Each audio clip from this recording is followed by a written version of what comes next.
An Employable Me digital exclusive. Looking for some career advice in the communications field, Nicoletta is meeting with Amy Lasky, founder and president of Felicity PR. It's still very important for me to connect with people in my field because I'm at a huge turning point in my life and I need all the insight and advice that I could get. Hello.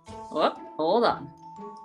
There we go. Hi, Amy. Hi, Nicoletta. Nice to meet you. Thanks for chatting with me today. I'm excited to learn more about you and to, answer any questions you might have.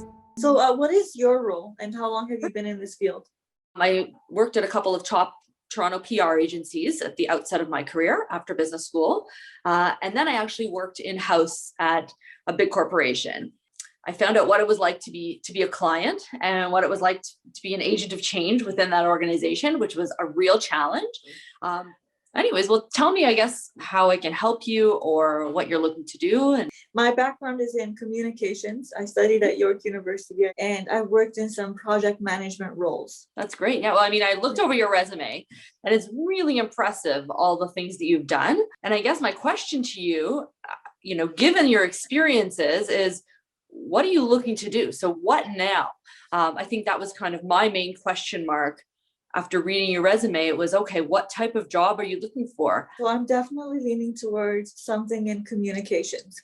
Mhm. I look at larger organizations just because there are lots of benefits to working for, government type roles, etc. So I've been applying to places like the Toronto Police Service, the major hospitals. I'm more selective now in terms of what I'm applying for because I learned a lot in my last two roles. Mhm. I grew a lot professionally, but now I'm ready for that role that I will stay in for a couple of years. When you say you learned a lot in your last two roles, what are some of the elements, of your dream job or your dream next job, at least? What's on your checklist? I really enjoy writing and working with words, anything from social media management to writing reports.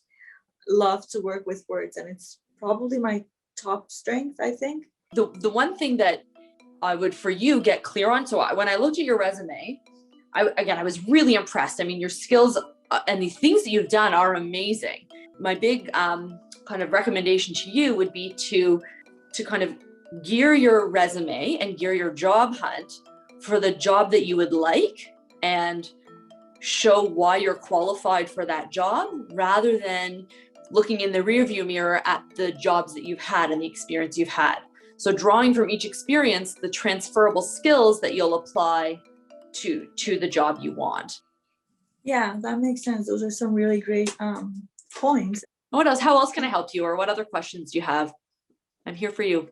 One of the things that I've been thinking about is maybe actually working for one of these dating apps, whether in communications or any kind of role that would come up with them. But I wonder if you could speak more to being an agent of change and how that might play into that.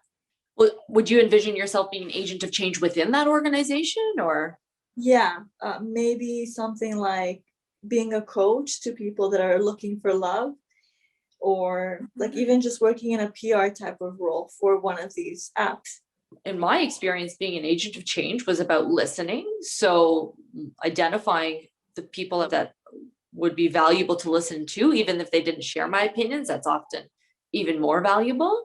Or my experience as a parent is, if you can make your kids believe that they came up with a great idea to change something or other, then it's much more effective than trying to impose upon them change. So I think the same applies for the workplace. Yeah, absolutely. Those are great points. Yeah. I would love to connect with you on LinkedIn and Sure. and stay in touch, but I really appreciate your time today, and that was some really valuable insight. No problem. Really, best of luck. I think, you've really, anybody would be very, very fortunate to have you on their team. And I think you just got to go out there and set your sights on the type of role that's worthy of your investment, basically. And that I think anybody will see that you're worth it. Networking is the biggest piece of landing a meaningful job because it's really important to have contacts that are in your field and are doing great things and have taken risks before. Good luck. Thank you. I appreciate it so much, Amy. No problem. Take care. Take care. One of the things that really resonated with me in my conversation with Amy today is this concept of being an agent of change, because we're often looking to other people to see what it is that we're allowed to accomplish, that we can go for. But we have that within ourselves, and it's important to be able to take a risk and just go for it because it often leads to really big things. Yeah, I'm definitely starting to believe in myself more, and I think that really big things are possible. Stream episodes of Employable Me Season 4 at AMI.ca or on the AMI TV app.